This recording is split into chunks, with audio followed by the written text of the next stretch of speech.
Hello बच्चों, let's read the question. The question says in dark cycle, one molecule of glucose formation needs 12 ATP and 12 NADPH, B 14 ATP and 12 NADPH, C 16 ATP and 12 NADPH, D 18 ATP and 12 NADPH। तो question में हमसे बोला है कि dark cycle के दौरान एक molecule of glucose को सिंथेसाइज करने के लिए हमें कितने एटीपी और कितने NADPH के मॉलिक्यूल्स की रिक्वायरमेंट होती है। तो सबसे पहले क्या करेंगे हम इस क्वेश्चन में, की कॉन्सेप्ट को समझेंगे। इस क्वेश्चन में हमारा की कॉन्सेप्ट होगा डार्क रिएक्शंस।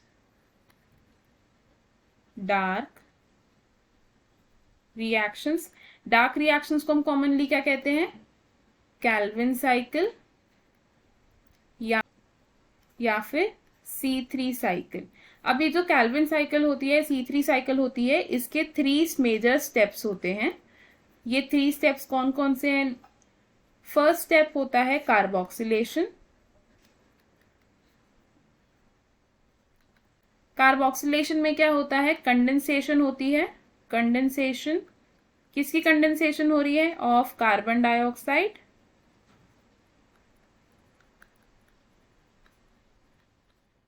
और इस कार्बन डाइऑक्साइड की कंडेंसेशन किसके साथ हो रही है? प्राइमरी कार्बन डाइऑक्साइड एक्सेप्टर के साथ, with primary carbon dioxide acceptor. और प्राइमरी कार्बन डाइऑक्साइड एक्सेप्टर क्या है हमारा इस स्टेप में? राइबुलोज 1,5 बिसफॉस्फेट, जिसे हम कॉमनली क्या कहते हैं? RUBP। और इस कंडेंसेशन रिएक्शन का प्रोडक्ट क्या होता है? 2 molecules of phosphoglycerate. 2 molecules of phosphoglycerate which is PGA। और इस रिएक्शन को कैटालाइज कौन करता है? तो ये रिएक्शन कैटालाइज्ड होता है बाय RUBP कार्बोक्सिलेज। कार्बोक्सिलेशन के बाद जो नेक्स्ट स्टेप आता है इन द C3 साइकिल, इसे हम क्या कहते हैं? रिडक्शन। रिडक्शन में क्या होता है? एक सीरीज ऑफ एंजाइमेटिक रिएक्शंस होते हैं। सीरीज ऑफ एंजाइमेटिक रिएक्शंस, और इन एंजाइमेटिक रिएक्शन से फाइनली क्या बनता है? ग्लूकोज बनता है। अब एक मॉलिक्यूल ऑफ ग्लूकोज की सिंथेसिस के लिए हमें 6 राउंड्स ऑफ कैल्विन साइकिल की रिक्वायरमेंट होती है, विच मीन्स हमें 6 मॉलिक्यूल्स ऑफ कार्बन डाइऑक्साइड की फिक्सेशन करके एक मॉलिक्यूल ऑफ ग्लूकोज मिलता है, जिसे हम किस तरीके से लिख सकते हैं?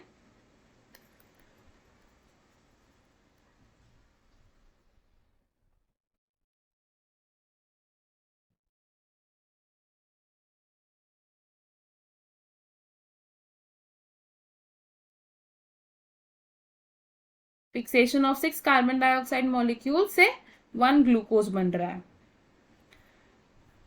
और अगर हम बात करें fixation of 1 carbon dioxide molecule की, फिक्सेशन ऑफ 1 कार्बन डाइऑक्साइड, तो 1 कार्बन डाइऑक्साइड मॉलिक्यूल की फिक्सेशन से क्या एक ट्रायोस फॉस्फेट बनता है। ट्रायोस फॉस्फेट बनता है।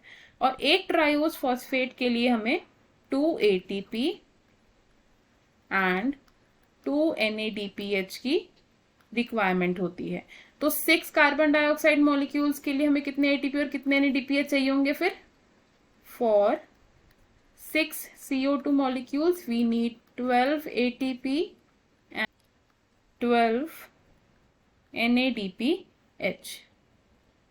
अब बात करते हैं third step of Calvin cycle की। जो कैल्विन साइकिल का थर्ड स्टेप होता है वो क्या होता है? RUBP regeneration.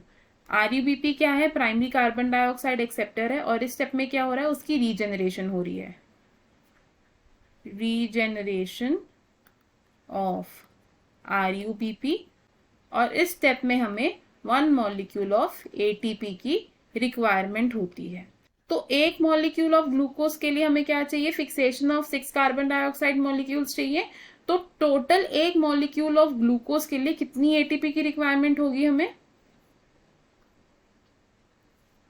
For 1 molecule of glucose 6 rounds of C3 cycle चाहिए हमें, और 1 C3 साइकिल में 1 C3 साइकिल में 3 ATP, 2 in reduction reaction and 1 in regeneration reaction and 2 NADPH. ये दोनों NADPH कहाँ यूज हो रहे हैं? In the reduction reaction. तो 6 राउंड्स ऑफ C3 साइकिल में हमें कितनी एनर्जी चाहिए होगी? We will need 18 ATP and 12 NADPH. तो C3 साइकिल कैसे ऑपरेट होती है? स्कीमेटिक डायग्राम से एक बारी देखते हैं. तो सबसे पहले क्या होता है? हमारे पास RUBP होता है. RUBP क्या है? प्राइमरी कार्बन डाइऑक्साइड एक्सेप्टर है. ये क्या करेगा? एटमॉस्फेयर से कार्बन डाइऑक्साइड को एक्सेप्ट करेगा, और इसमें क्या होगी? कार्बोक्सिलेशन. जब कार्बोक्सिलेशन होगी तो ये क्या फॉर्म करेगा? फॉस्फोग्लिसरेट फॉर्म करेगा, विच इज PGA. अब PGA में क्या होगा? रिडक्शन रिएक्शन होगा, और इस रिडक्शन रिएक्शन में क्या होता है? ATP और NADPH यूटिलाइज होती है, और क्या बनाएगी ये? ADP एंड NADP प्लस और H प्लस. रिडक्शन रिएक्शन से क्या बना हमारा? Triose phosphate.